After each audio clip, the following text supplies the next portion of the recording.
Bismillahirrahmanirrahim. Assalamualaikum warahmatullahi wabarakatuh.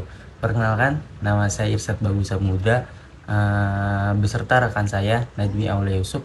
Kita berdua dari kelompok 7, jurusan Tarjamah semester 4. Pada kesempatan kali ini, hari ini saya akan membahas tentang penerjemahan mesin saraf atau bisa yang disebut Neural Machine Translation, yang disingkat NMT.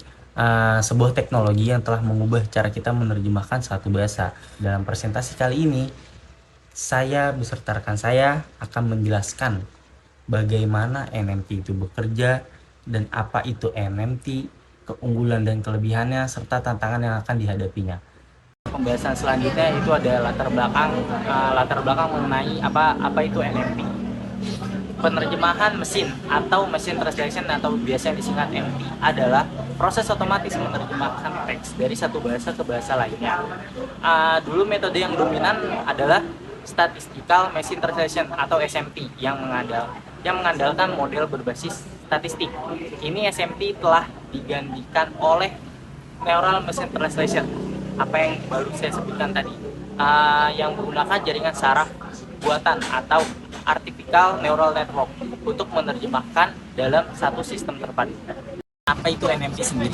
NMT atau yang biasa disebut Neural Machine Translation adalah teknologi penerjemahan otomatis yang menggunakan jaringan saraf buatan untuk menerjemahkan suatu teks, menggantikan metode lama apa yang sebelumnya saya sebutkan tadi, yaitu ada SMT yang berbasis statistik digunakan oleh Google Translate, Microsoft, Facebook, dan lain-lain. Cara kerja NFC itu sendiri yaitu dengan encoder to decoder. Nah, di sini ada juga selain encoder dan decoder. Yang pertama ada encoder.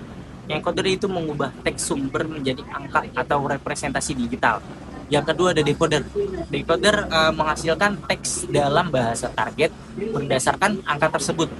Nah, yang terakhir itu ada attention mechanism, yaitu memungkinkan model fokus pada bagian penting dari kalimat saat kita menerjemahkan suatu teks tersebut.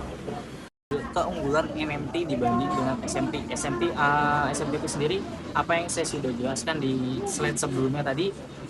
Keunggulan daripada NMT sendiri dibanding dengan SMT yaitu yang pertama lebih akurat dalam memahami konteks. Yang kedua dapat menangani bahasa yang kompleks. Yang ketiga menghasilkan terjemahan yang lebih alami. Dan yang terakhir lebih fleksibel untuk berbagai bahasa. Jadi ada 4 struktural keunggulan NMT dibanding dengan SMT. Model utama NMT ada 3, dan tiga-tiganya ini ada plus minusnya sendiri dari model utama NMT tersebut. Yang pertama ada Recurrent Neural Network atau RNN. Bagian plus dari RNN ini yaitu memproses teks secara berurutan. Itu bagian plusnya, positifnya. Nah, bagian yang minusnya, yang kurangnya, yaitu dari RNN ini kurang efisien untuk kalimat-kalimat panjang. Seperti itu.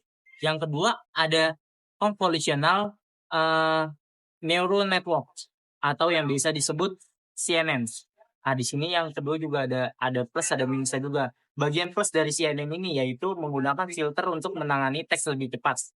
Dan di bagian minusnya dari CNN ini yaitu dia kurang bagus dalam menangkap hubungan kata. Dan yang terakhir dari model utama NMT ini ada transformer. Nah, bagian plus dari transformer ini menggunakan staff attention mechanism dapat menangani seluruh kalimat sekaligus lebih cepat dan lebih akurat. Jadi itu dari 3 tersebut dari model utama NMT itu ada RNN, CNN, dan transformer. Yang RNN dan CNN itu ada plus minusnya dari bagian dari penjelasan yang saya sebutkan tadi. Dan yang terakhir transformer itu hanya memiliki kelebihannya saja dari model utama NMT tersebut. Pembahasan selanjutnya adalah mengenai bagaimana sih cara NMT ini memilih terjemahan, yaitu dengan 2 metode utama. Yang pertama ada Gadget dan yang kedua ada Bipshed. Yang dimaksud dengan Gadget adalah memilih kata dengan skor tertinggi di setiap langkah penerjemahan. Metode ini tuh biasanya dilakukan tanpa mempertimbangkan kombinasi kata terbaik di langkah selanjutnya. Jadi metode ini tuh dilakukan cepat dan sederhana, tapi kurang akurat. Sedangkan yang dimaksud dengan Bipshed itu, dia menyimpan beberapa kemungkinan terjemahan terbaik sebelum memilih yang paling akurat. BEMSHAT ini juga dapat dikatakan lebih cerdas dan akurat dari Gadisher, karena dia itu mempertimbangkan lebih banyak kemungkinan atau pilihan, serta dapat menerjemahkan lebih alami. Nah, dalam metode ini itu juga mempunyai tantangannya, sebagaimana tantangan itu dapat dimaknai sebagai hambatan atau sesuatu yang dihadapi dalam aspek kehidupan, termaksud terciptanya NMT ini. Tantangannya itu ada 3. Yang pertama ada model error, yaitu model yang menghasilkan terjemahan yang salah karena kurangnya data atau bias dalam pelatihan. Yang kedua ada shared error, yaitu ketika kita mencoba menerjemahkan, hasil yang ditemukan tidak melulu mendapatkan terjemahan yang tanda kutip terbaik. Yang terakhir adalah tantangan long stand error, yang dimana NMT ini cenderung kesulitan dalam menangani kalimat yang sangat panjang. Biasanya NMT ini itu mempunyai batas kalimat yang bisa diterjemahkan. Di balik tantangan dan hambatan, NMT juga memiliki solusi untuk meningkatkan kualitasnya. Yang pertama ada ensembling, yaitu menggabungkan beberapa model NMT untuk hasil yang lebih akurat. Yang kedua ada optimasi transformer, yaitu mengembangkan versi lebih efisien dan baru. Dan yang terakhir adalah pre-training, yaitu melatih model dengan banyak data sebelum digunakan. Dari topik pembahasan yang sudah dijelaskan oleh saya dan saudara Irsyad, kesimpulan yang dapat diambil adalah NMT ini telah menggantikan metode lama dan menjadi standar dalam penerjemahan mesin.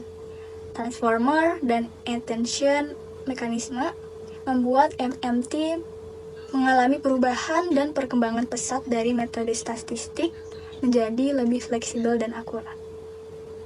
Cukup sekian presentasi dari kami. Semoga apa yang disampaikan dimengerti dan bermanfaat. Cukup sekian, kurang lebihnya mohon maaf. Assalamualaikum warahmatullahi wabarakatuh.